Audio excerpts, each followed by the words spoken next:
Hi there, this is IS James. Welcome to my channel Concept Speak Well. Dear friends, in this video I will teach you simple past tense.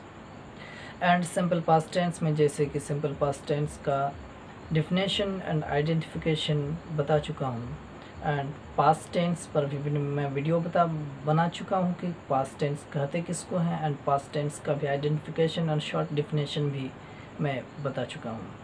यदि आप channel पर नए हैं, उन तमाम videos को नहीं देखे हैं तो चैनल पर जाकर उन तमाम वीडियोस को देख लें तथा सब्सक्राइब भी कर दें चैनल को.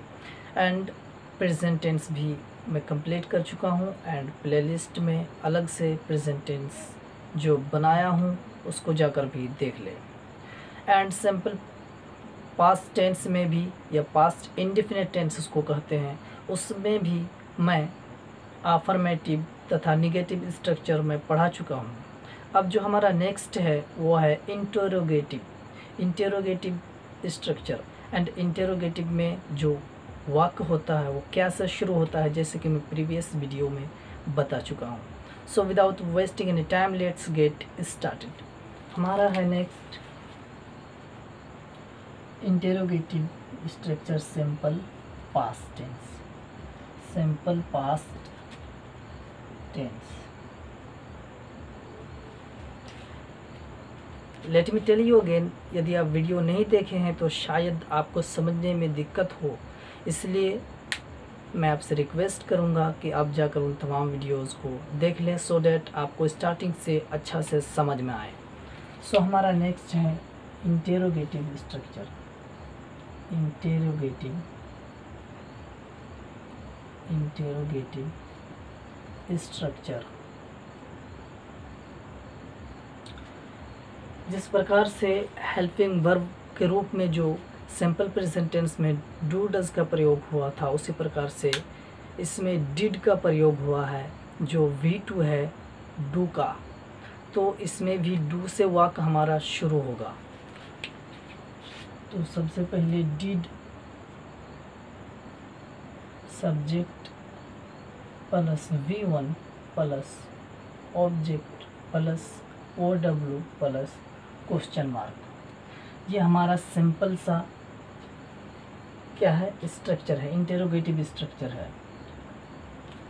उदाहरण देख लेते हैं क्या से वाक्य शुरू होगा तथा आइडेंटिफिकेशन में मैं बता चुका हूँ कि आइडेंटिफिकेशन इसका क्या होगा. आइडेंटिफिकेशन में वाक्य के अंत में या, ये, ई अथवा था, थे, थी पर वाक्य हमारा एंड होगा, यानी ख़त्म होगा, समाप्त होगा वाक्य.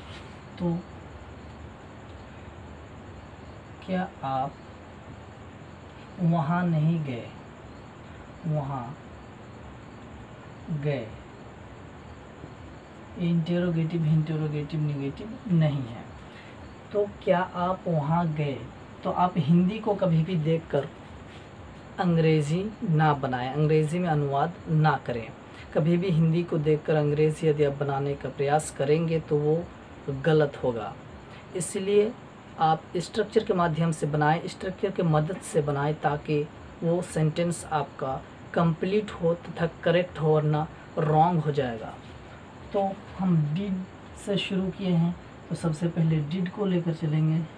डिड लगा दिए तथा इसमें सब्जेक्ट कौन है, तो subject and verb and object. अगर इसमें किसी भी प्रकार का कंफ्यूजन है तो मेरा फर्स्ट पार्ट है प्रेजेंट टेंस का, उसमें मैं सारा चीज़ को डिफ़ाइन कर चुका हूँ. बहुत ही अच्छे तरीके से सेपरेट वीडियो है, आप जाकर उनको देख लें.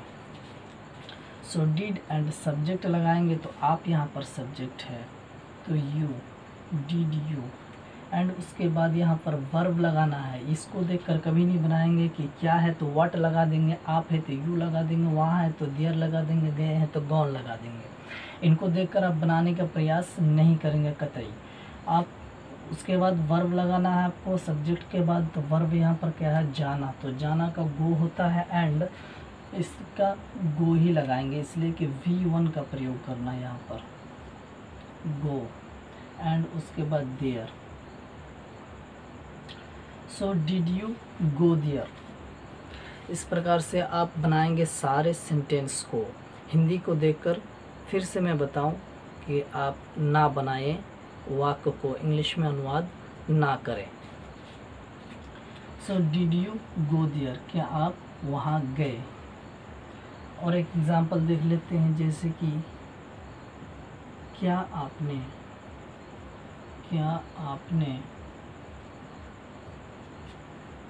अंग्रेजी नहीं पढ़ी, सॉरी यहाँ पर पढ़ी आएगा इसलिए कि इंटेरोगेटिव है, इंटेरोगेटिव निगेटिव नहीं है। सो डिड फिर से हम लगा देंगे, एंड फिर आप है तो आप सब्जेक्ट हो गया डिड यू, एंड रीड, उसके बाद इंग्लिश। यदि आप सब्जेक्ट वर्ब ऑब्जेक्ट को समझ गए हैं तो इन तमाम वाक्य को बनाने में किसी भी प्रकार की कठिनाई नहीं होगी। आप बहुत ही इजीली यानी आसानी से आप तमाम वाक्यों को अनुवाद कर सकते हैं इंग्लिश में। एंड नेक्स्ट एग्जाम्पल, इसलिए कि तीन एग्जाम्पल हम लेकर चलते हैं ताकि आपको समझने में बहुत ही आसानी हो। क्या वह आज या कल स्कूल गई।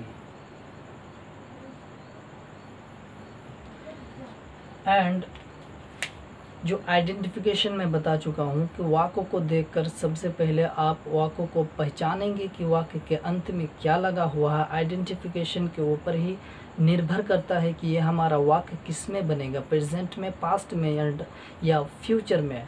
एंड आफ्टर दैट अगर प्रेजेंट में है तो सिंपल में है या फिर, इसलिए कि हर एक का आइडेंटिफिकेशन एक दूसरे से अलग है एंड उसका आइडेंटिफिकेशन मैं अच्छे तरीके से डिफाइन कर चुका हूँ। सो ई पर ख़त्म हो रहा है, या ए ई मैं बता चुका हूँ सिंपल पास्ट टेंस का, तो ई पर ख़त्म हो रहा है। एंड क्या से शुरू हो रहा है तो डिड लगाएंगे, यहाँ पर वाट नहीं लगा देंगे स्ट्रक्चर में जो दिया हुआ है यदि कन्फ्यूज़न हो, इसलिए कि जो वाट एंड वाई, व्हेन, वेयर, ये सब जो WH फॉर्म है उसको मैं अलग करके मैं पढ़ा रहा हूँ, वो भी इंटेरोगेटिव का ही पार्ट्स है, परंतु उसको मैं अलग करके सेपरेट करके पढ़ा रहा हूँ सो डैट आपको किसी भी प्रकार का कन्फ्यूज़न ना हो। सो डिड एंड सब्जेक्ट क्या है, वह शी, इसलिए कि गई यानी स्त्रीलिंग सब्जेक्ट है। So did she go to school. And बीता हुआ कल का अंग्रेजी होता है यस्टरडे, आज का टुडे, एंड आने वाला कल का होता है जो फ्यूचर में होगा उसके लिए टुमारो आता है, एंड जो गुजर गया उसके लिए यस्टरडे आता है, यस्टरडे।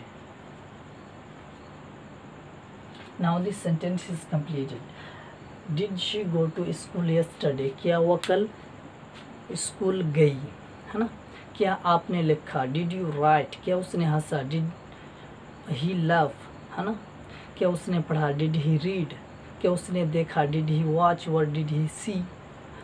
इस प्रकार से क्या उसने बोला, डिड ही स्पीक, क्या उसने नाची, डिड शी डांस। इस प्रकार से आप तमाम सेंटेंस को बहुत ही आसानी से ट्रांसलेट कर सकते हैं इन स्ट्रक्चर की मदद से, परंतु याद रहे कि ये स्ट्रक्चर बहुत ही आसान है, परंतु आपको स्टार्टिंग से टेंस यदि नहीं आता है तो स्टार्टिंग से मैं बहुत ही बेसिक से मैं टेंस पढ़ा रहा हूँ। आप उन तमाम वीडियोस को जाकर देख लें चैनल पे, एंड आपको समझने में बहुत ही आसानी होगी। यदि आपको टेंस आता है तो इन तमाम वाक्यों को बनाने में किसी भी प्रकार का दिक्कत नहीं होगा, तथा एक्शन लेस जो है उसको मैं फिर उस पर भी मैं वीडियोस बनाऊंगा एंड उसमें भी आपको किसी भी प्रकार की दिक्कत नहीं होगी। सो बातें कम करते हैं, फिर चलते हैं हम अगले स्ट्रक्चर की तरफ जो है हमारा इंटेरोगेटिव निगेटिव, यानी प्रश्नवाचक ही वाक्य है परंतु वो नकारात्मक वाक्य है, यानी सिर्फ निगेटिव जुड़ जाएगा वरना सेंटेंस लगभग सेम ही है।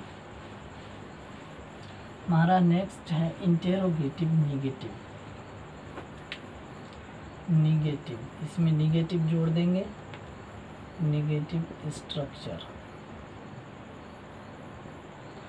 डिड के डिड ही लगाएंगे, and subject and note and V1 and object and OW plus question mark.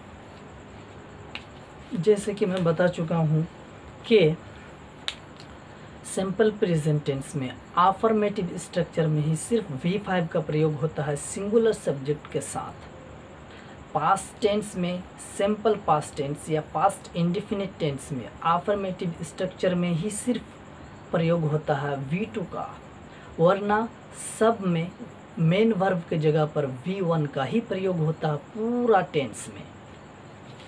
वरना डिड भी V2 ही यदि आप देखें तो, इसलिए कि डू का V2 डिड है, परंतु मेन वर्ब में हमारा V1 ही आएगा। तो इसका भी हम एग्जाम्पल देख लेते हैं। क्या आपने नहीं बोला, क्या आपने नहीं बोला, सो डिड लगा देंगे एंड उसके बाद सब्जेक्ट लगा देंगे यू आप, उसके बाद नोट जोड़ देना है एंड V1 बोलना का स्पीक होता है, सो बन गया ये हमारा sentence, did you not speak, है ना। क्या आपने अंग्रेजी नहीं पढ़ाई, क्या सबसे पहले क्या जोड़ेंगे, क्या आपने अंग्रेजी नहीं पढ़ाई, नहीं पढ़ाई, इसमें नहीं भी जुड़ जाएगा इसलिए कि ये क्या हमारा निगेटिव है। सो क्या बन जाएगा, डिड लगा देंगे सबसे पहले, उसके बाद सब्जेक्ट डिड यू, उसके बाद नोट है तो नोट लगा देंगे, उसके बाद वर्ब है तो वर्ब लगा देंगे, did you not teach, and उसके बाद ऑब्जेक्ट है तो ऑब्जेक्ट लगा देंगे हम। क्या श्याम ने सबक याद नहीं किया, ये पाठ याद नहीं किया, नहीं किया। इसका हमारा क्या बन जाएगा, डिड हो जाएगा, did and Shyam, did Shyam note, and याद करने का होता है remember, did Shyam not remember his lesson, क्या श्याम ने अपना पाठ याद नहीं किया, हिज मीन्स अपना लगा दिए, क्या श्याम ने अपना पाठ याद नहीं किया, did Shyam not remember his lesson. इस प्रकार से आप इस स्ट्रक्चर के मदद से बना सकते हैं इन तमाम वाक्यों को, जो है सिंपल पास्ट टेंस का इंटेरोगेटिव नेगेटिव स्ट्रक्चर। तो आई होप दोस्तों आपको समझ में आया होगा, और इस प्रकार का जो भी वाक्य आपके सामने आए आप इन्हीं स्ट्रक्चर के मदद से बनाएं। यदि आप हिंदी को देखकर बनाने का प्रयास करेंगे तो शायद गलत हो सकता है, एंड हिंदी को देखकर बनाएंगे तो गलत होगा ही। 95% चांस है कि वो वाक्य हमारा गलत होगा, इसलिए कि क्या से शुरू हो रहा है तो आप व्हाट लगा देंगे एंड उसके बाद यू लगा देंगे एंड इंग्लिश लगा देंगे, नोट एंड रीड, या फिर पूरी तरह से सेंटेंस इनकम्प्लीट है एंड रॉन्ग है, बिल्कुल वो सेंटेंस सही नहीं होगा। तो आई होप ये वीडियो आपको दोस्तों पसंद आया होगा। ये वीडियो यदि आपके लिए हेल्पफुल रहा हो एंड आप कुछ नया सीखने को मिले तो लाइक करें, शेयर करें तथा चैनल को सब्सक्राइब करना ना भूलें, एंड ख़ुद भी सीखें, दोस्तों को भी सीखने का मौका दें। सो आज के वीडियो में बस इतना ही काफ़ी। See you in the next video, till then bye bye.